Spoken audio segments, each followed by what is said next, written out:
a shadow ban on some of the platforms. You actually have to type in Dr. Boyce Finance to find me. And I also have a backup, Dr. Boyce Money. And I saw this video that really made me think about culture and wealth. You guys know I think about culture and wealth every day.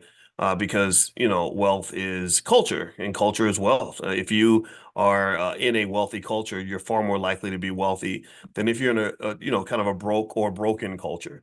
Broke people culture produces more broke people, right? That makes sense, right? Just like in sports, if you have a team that has a winning culture, then what are you going to do?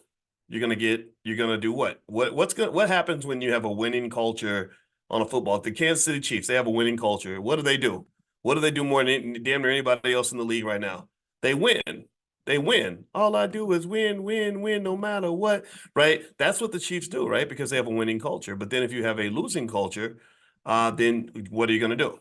You're going to do a lot of what? Type in the chat. You're going to lose.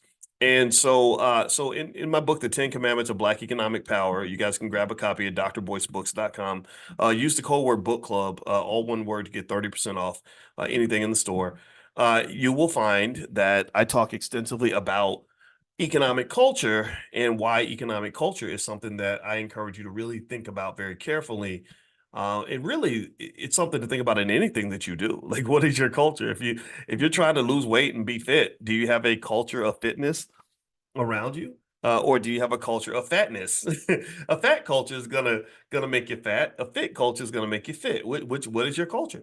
If you are talking about, I don't know, making friends and getting along with the people around you, do you have a culture of love, or do you have a culture of hostility?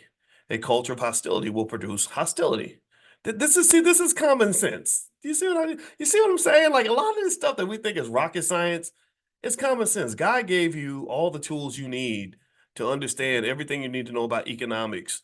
At an early age. This is all in you. My job is easy. All I'm doing is bringing out what's already there. I'm just helping to resurrect the part of you that should have existed before massa got a hold of you and started to suppress the very best of you. I really believe that. I believe that this world just takes, you start off as a kid and you have so many things that you could do, so much greatness inside of you, and then the world just kind of punches you and beats you and squashes you into this little tiny little semblance of what you used to be, what you're meant to be.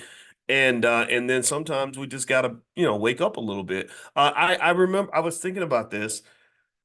I heard a story where about well, it's not a story. We all know this about a guy who was talking about how when Frederick Douglass his when he was caught teaching slaves how to read, and the master's wife or the master's husband got really upset with the wife because she was allowing the slaves to learn how to read and allowing the slaves to teach each other how to read. And he said that's the worst thing to do. Don't ever teach a slave how to read.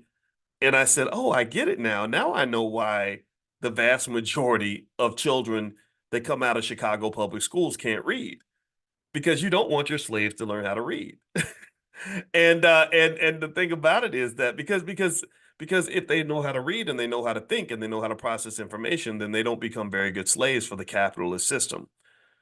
Massa's been replaced by your boss. The difference is you still have slavery. It's just you get paid for it, and it's a little more optional. I mean, you don't have to go to work, but you have to go to work, if you know what I mean. Right? You don't have to do it, but you have to do it, right? So that to me is a type of slavery. It's not the same. It's not, of course, it's not as brutal. It's not as terrible. You do have boundaries of behavior in terms of what they're allowed to do to you, unless you get incarcerated, in which case all those boundaries disappear, right? We all know about the 13th Amendment and that little clause. If you've been convicted of a crime, then we can make you into a slave and do whatever we want to you. But for the most part, capitalism puts you in situations where your options are extremely limited.